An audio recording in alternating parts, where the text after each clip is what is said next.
Mes chers frères et sœurs en Christ à travers le monde, c'est une immense joie, c'est un très grand plaisir par la grâce de Dieu de lancer en cette soirée du jeudi 12 octobre de l'an de grâce 2023 une série spéciale de dénonciations ou d'exposer des terribles mensonges, des terribles abominations, des extorsions ou escroqueries financières, outre les hérésies anti-bibliques, anti-scripturales de cette abominable secte de Voix international, en français la Voix internationale, où j'ai passé environ 25 ans.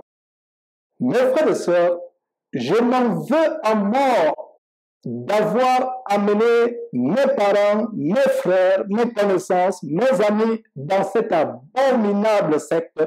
Je m'en veux à mort après des choses, des révélations choquantes que j'ai découvertes et que nous allons, par la grâce de Dieu, exposer semaine après semaine et même jour après jour, les exposer. Je ne sais pas s'il faut être en colère, s'il faut vraiment être dans une profonde amertume. En tout cas, je peux vous dire une chose, j'ai la colère sainte après tout ce que j'ai découvert.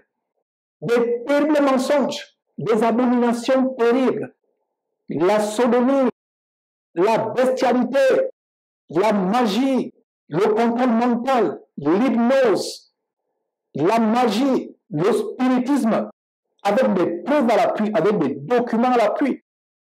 Victor Powell qui a fondé ce ministère en prétendant, en proclamant haut et fort que c'est Dieu qui lui a directement donné ces révélations. Or, il a passé le temps à plagier les évangélistes de son époque. Nous allons commencer aujourd'hui en exposant le mensonge sur les causes du décès de Victor Powell. Voilà le premier mensonge que nous allons exposer aujourd'hui, les causes du décès de Victor Powell qui sont restées cachées. En passant, il est né le 31 décembre 1916 et est décédé le 20 mai 1985 à l'âge de 68 ans. Selon les communiqués des dirigeants du ministère de la Voix, Victor Powell serait mort dans son sommeil de manière paisible. Ce que je viens de découvrir me laisse sans voix et vous allez comprendre pourquoi. Par la grâce de Dieu, je viens d'obtenir le certificat de décès de Victor Paul Powell, le fondateur de cette abominable secte évangélico-pentecôtiste. Ce certificat délivré par le ministre de la Santé de l'État du Ohio. Ce que vous êtes sur le point de suivre va choquer les adeptes du ministère de la Voix internationale. Les gens vont dire, mais Georges, quelle est l'utilité de déterrer le certificat de décès de quelqu'un qui est mort il y a 38 ans? Quelle est l'utilité? Vous allez comprendre l'utilité.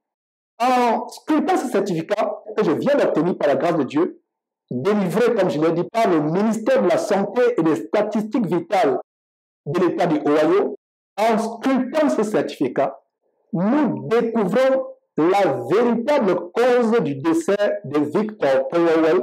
Donc, nous avons été grossièrement mentis toutes ces années et ça me choque. C'est à cause vraiment de mon intelligence renouvelée, remplie d'amour, que je ne suis pas en haine contre ce ministère. Savoir que nous avons été mentis. Et vous allez comprendre pourquoi les causes du décès devaient être cachées. Nous avons été choqués. Ouais, le certificat décerné par le ministère, voilà, vous pouvez voir, certificat de décès. Lisez très bien et vous pouvez vous-même agrandir votre vidéo pour bien voir, pour savoir comment nous vous racontons pas les histoires. Regardez vous-même au bas de ce certificat la cause du décès de Victor Powell.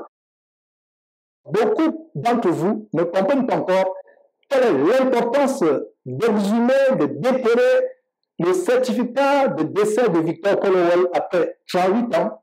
Mais vous allez comprendre. Et cela a trait aux doctrines que Victor Powell propageait. Pour Victor Powell, qui propageait l'évangile diabolique de la cabale juive, de la loi d'attraction, de la loi de la croyance, toi est égal à recevoir. Pour lui, être malade, c'était le signe qu'on manquait de foi, c'était le signe qu'on était en communion rompue avec Dieu. Pour lui, une personne qui tombait malade, c'était la manifestation de la croyance négative, du doute, de la peur et des inquiétudes. Victor Powell enseignait qu'une personne tombe malade parce qu'elle manque de foi, parce qu'elle vit dans le doute, la peur et les inquiétudes, et que c'est la manifestation soit d'une communion rompue avec Dieu, soit d'une vie remplie de doutes, de peur, d'inquiétude, de soucis, d'anxiété. Alors, les dirigeants du ministère de la Voix, en découvrant ce que je vous montre aujourd'hui, 8 ans plus tard, en découvrant que les icônes qu'ils idolâtraient étaient morts de maladie, étaient entre le marteau et l'enclume. Les dirigeants du World National ou le ministère de la Voix internationale étaient dos au mur entre le marteau et l'enclume. Révéler au public, à la congrégation à travers le monde, les causes réelles du décès de Victor Powell, c'était admettre, reconnaître que Well n'était pas le géant spirituel que les personnes idolâtraient à travers le monde. C'était aussi admettre que les enseignements sur la loi de la croyance étaient faux, puisque lui-même est mort. Alors, qu'est-ce qu'on peut voir? Nous pouvons voir qu'il est mort de cancer du foie et de cancer des yeux. Du cancer du foie et du cancer des yeux. Justement, au bas de ce document, qu'est-ce que vous pouvez voir? Je traduis de l'anglais. Il est mort de la mélanome métastatique du foie, mélanome métastatique du foie, et de la mélanome oculaire. C'est des mots aidants de la littérature médicale qui signifie tout simplement qu'il est mort du cancer de foie et du cancer des yeux. Et en faisant nos recherches, nous avons découvert que, effectivement, Victor Powell avait eu une opération chirurgicale. Un de ses yeux avait été arraché chirurgicalement. Il a eu une opération chirurgicale, donc il est mort étant borgne. Beaucoup de gens ne le savaient pas. Et non seulement il est mort avec un nez en moins, il a souffert plusieurs accidents cardiovasculaires. Et c'est un choc. Beaucoup de personnes seront choquées en découvrant ce que je suis en train de dire. Ce ministère est fondé sur l'abomination depuis le début. Dieu n'y a jamais été. Il y a des témoignages effroyables de bestialité, de pornographie. Comment il regardait les films avec certaines personnes du ministère de la Voix internationale, des films pornographiques avec des femmes qu'il a abusées, plusieurs femmes qui ont été abusées par Victor Powell, et il regardait des films pornographiques impliquant des chiens qui couchent avec des femmes. Donc les femmes, les adeptes autour de lui, une soirée posée, comme on dit aux États-Unis, dans un salon bouillant du World National Headquarters du quartier général à New Yorkville, il regarde la pornographie avec les adeptes, et la scène de pornographie, c'est des chiens qui couchent avec des femmes. He also preached that God didn't care what people did with their bodies, so long as their spirits were right with God.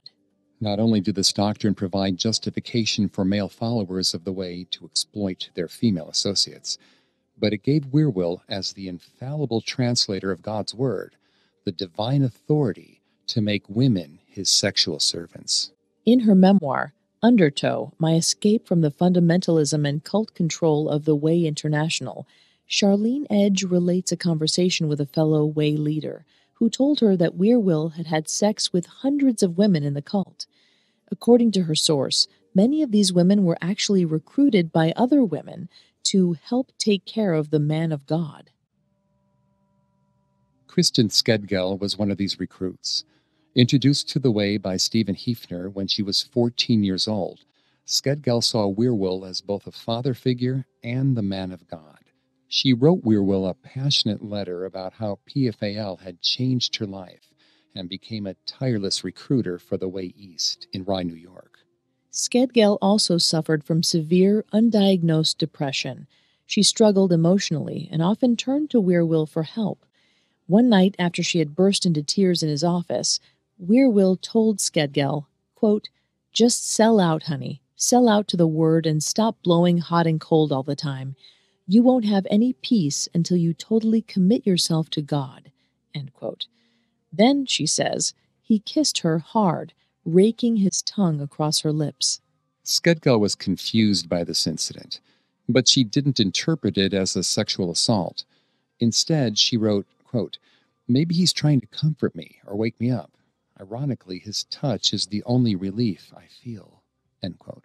Soon after this encounter, Will convinced Skedgal that her job as a woman totally committed to God was to have sex with him whenever he asked her to. For years, Skedgal obeyed. The worst part was down the hall. One bathroom with one toilet.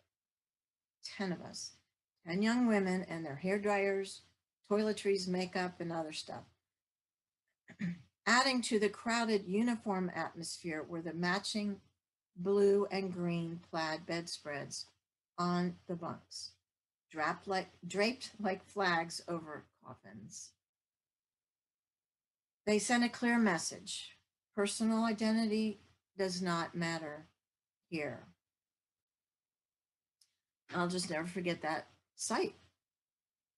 So I took my flowery bedspread, stuffed it in a suitcase, and we stored our extra stuff up in the barn on the farm. Now, from my view, every one of us in that program sincerely wanted to serve God. We did. We had that idealism of youth and conviction about Dr. World being a man of God. Some of us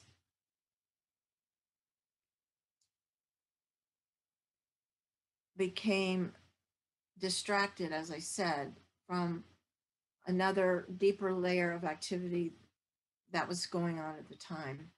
And I get to this in my book near the end of the story, where I really found out about it, and that was Dr. World's alleged sex ring, a little harem going on behind the scenes. I've since found out some of those women, my friends, were involved with that. It was a seduction. It was posed as love.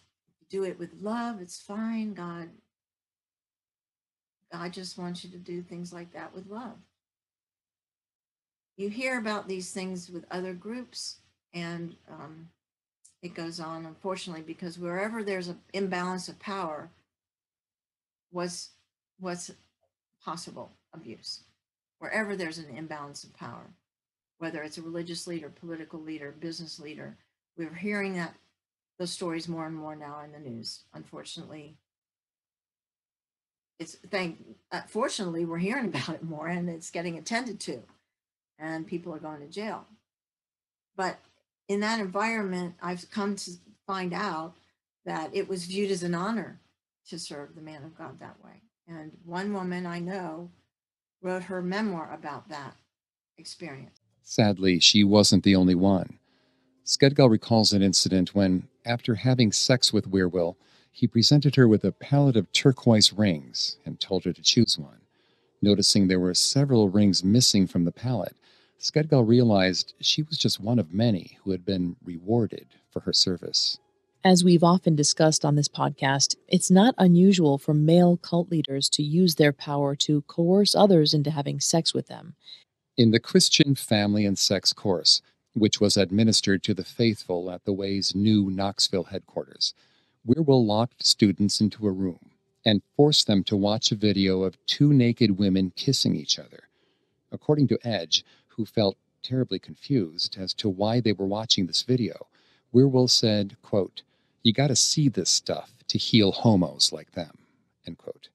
A video of a gay encounter seems pretty benign by today's standards, but what happened next was anything but. According to multiple former followers, the next scene in the video showed the women having sex with a German shepherd. Edge described the video and Will's reaction to it in detail in her memoir. She wrote, quote, "The women grabbed the dog and tugged him close. The poor animal struggled to escape, but the women forced the dog into having sex with them. Will laughed and hollered, 'That mutt has more sense than those chicks,' end quote." As shocking as it may be to hear that Will forced his followers to watch a video of women having sex with a dog, there was a recognizable method behind his madness.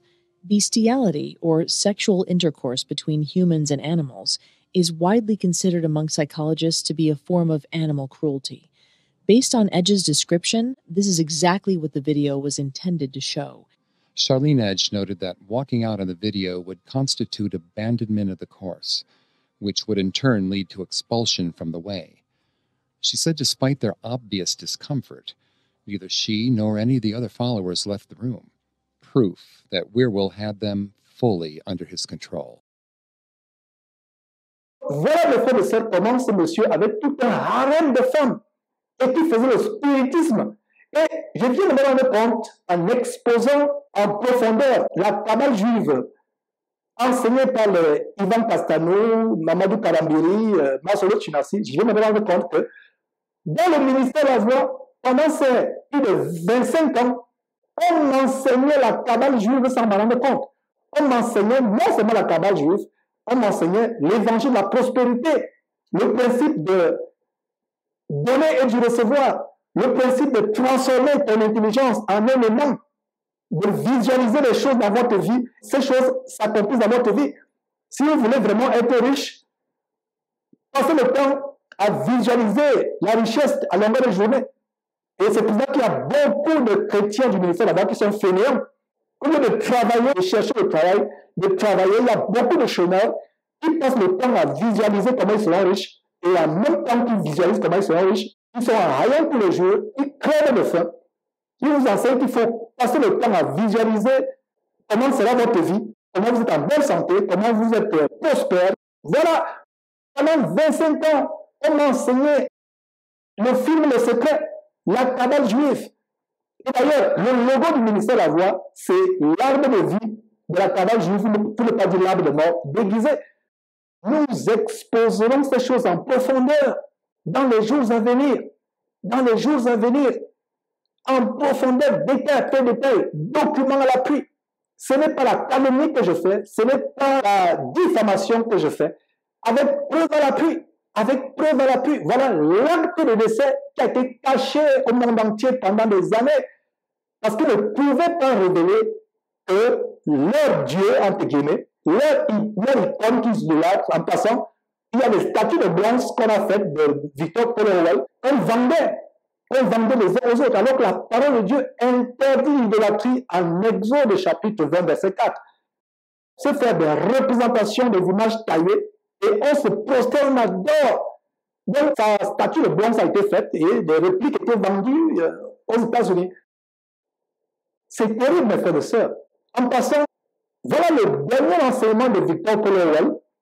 Ce que vous regardez sur votre écran, c'est le tout dernier enseignement de Wall, le 21 avril 1985, soit un mois presque jour pour jour avant son décès, qui est survenu, je répète, le 20 mai 1985. Donc, là où vous voyez sur votre écran, il l'enseignait extrême droite de votre écran. C'était le tout dernier enseignement de Wall. Après ça, il n'a plus jamais enseigné et il est ancré dans l'agonie qui va entraîner sa mort un mois plus tard. Il y a même un de mes petits frères qui m'a menacé de malédiction sur moi et sur mes enfants si je continue à dénoncer le ministère de la Voix. Et je n'en veux pas. Le ministère de la Voix a été fondé sur le pouvoir d'hypnose, de spiritisme, de contrôle mental, de la magie, une véritable escroquerie financière depuis des années, l'extorsion, la vente de livres alors que la Bible interdit qu'on vende les choses de Dieu. En Matthieu chapitre 10, verset 8, vous avez reçu gratuitement, donné gratuitement. Et en Proverbe chapitre 23, verset 23, il a dit, à qui est la vérité, il ne la vend pas. Wierwille also instituted a required minimum number of students for each course, even though the course was pre-recorded on audio and video cassettes and could therefore be taken by anyone at any time. Wierwille made a rule that at least 20 students had to sign up before the course could be made available.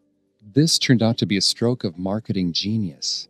In 1970, Charlene Edge wrote that the cost of taking the PFAL was $40, about $285 in today's money.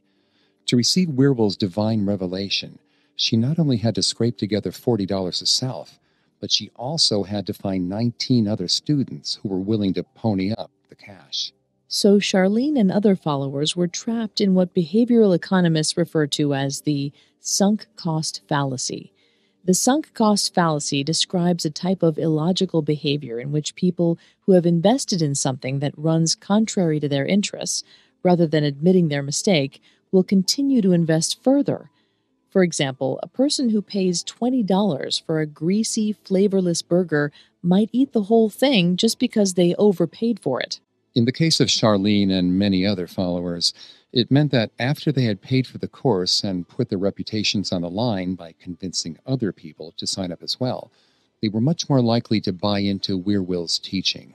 The ploy worked. From 1968 to 1974, the Way's membership grew exponentially, and so did its profit margin.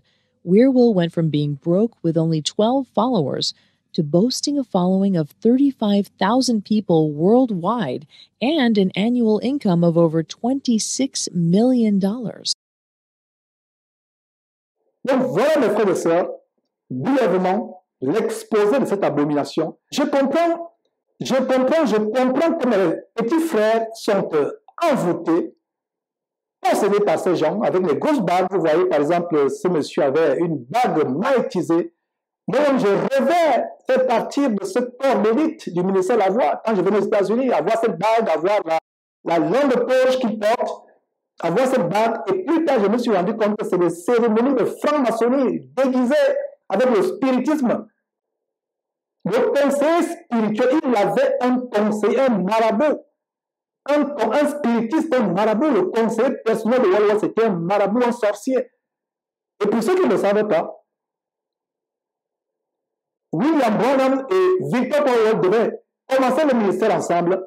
Ils sont séparés à cause des divergences pseudo-doctrinales. Ils sont séparés. William Branham, qui est derrière l'abomination du branhamisme, et Victor Paul se sont séparés à cause des divergences pseudo-doctrinales. Ils devaient être ensemble par la suite, mais ils sont séparés. Le même esprit, le même spiritisme qui envoûte les gens jusqu'à aujourd'hui. Je comprends que mes frères, bien que mes frères sont toujours enracinés, je rends la famille de ce que sur une famille de 11 personnes, j'ai amené plusieurs dans le ministère de la Voix. Il y a 3 qui sont déjà sortis. Ma petite sœur Nicole, mes 2 petits frères Jean-Jacques et Barnabé sont sortis. Il y a 2 qui sont enracinés dans ce ministère et qui ne veulent rien entendre. Ils confessent qu'ils vont mourir. Moi-même, j'avais confessé que je mourrais dans le ministère de la Voix. Personne ne m'enlèverait. Mais Dieu m'a ouvert les yeux. Et je me rends compte que ce n'est pas par hasard que Dieu a voulu que je m'établisse dans ce pays, afin que je voie moi-même de mes propres yeux. Ici à Houston, j'étais arrivé au point où j'étais un des dirigeants. Ici à Houston, étant le coordinateur adjoint d'une église locale, amenant plusieurs personnes lors des cours payants. C'est avec larmes aux yeux que je me suis repenti d'avoir vendu l'évangile. Donc, je comprends que mes frères sont hypnotisés, sont envoûtés, sont ensorcelés, mais je continue à prier pour eux. Et d'ailleurs, ça me rappelle cette écriture dans Ésaïe chapitre 29, versets 11 et 12. Ésaïe, ça c'est l'écriture que j'adresse à mes frères. Ils ont l'intelligence pour comprendre les choses. Ils peuvent lire, ils peuvent aller sur Internet, mais je leur envoie le document, ils refusent de lire. Et ça me rappelle quoi? Ça me rappelle justement cette écriture. On a dit, lisez vous-même ce document. Lisez vous-même le certificat de décès pour voir les causes réelles qu'on nous a cachées sur la mort de Wall. Lisez vous-même. Ils refusent de lire. Regardez vous-même ce document. Ils refusent de regarder le document. Regardez le plagiat d'autres pentecôtistes, d'autres évangéliques. Il a plagié leur livre. Et ça s'en est approprié en prétendant, en mentant aux gens que c'est Dieu directement qui lui a donné toutes ces révélations. Pourtant, il copiait des sections de livres, chapitre après chapitre. Donc, quand on envoie ça aux gens du ministère de la Voix, à mes propres petits frères, ils se rébiffent. On a dit, lisez vous-même, regardez, ils refusent de lire. Ça me fait penser à quoi? À Ésaïe, chapitre 29, verset 11. Toute la révélation est pour vous comme le mot d'un livre cacheté, que l'on donne à un homme qui sait lire en disant, lis donc cela. et qui répond, je ne le prie car il est acheté, verset 12, ou comme un livre que l'on donne à un homme qui ne sait pas lire, en disant, lis donc cela, et qui répond, je ne sais pas lire. Mes deux petits frères savent lire. Vous savez lire, vous savez lire. Même si vous ne comprenez pas l'anglais, allez sur Internet, faites vos recherches, utilisez Google Translate. Et de plus en plus, même les vidéos peuvent être traduites automatiquement sur Facebook ou sur YouTube en d'autres langues. Vous faites des vidéos en anglais, lisez, vous pouvez comprendre. Vous lisez le français, beaucoup lisent l'anglais. Lisez, faites des recherches. Lisez, faites des recherches. Frères et sœurs, voilà la première partie de cette série. Il y aura plusieurs autres parties qui vont suivre. Quand nous reviendrons, j'ouvrirai le livre de E.W. Bullinger et celui de J.E. Stiles. Je les ouvrirai, je les mettrai côte à côte avec les livres de Roy qui sont au milieu et vous verrez vous-même comment il a copié mot pour mot, section après section. Voilà mes frères, c'est un plaisir de vous présenter cette première section de cette nouvelle série sur le ministère de la voix. Vous connaîtrez la vérité vous affranchira.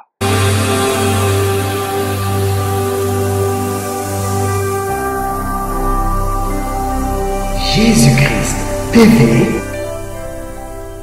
Vous connaîtrez la vérité et la vérité vous affranchira.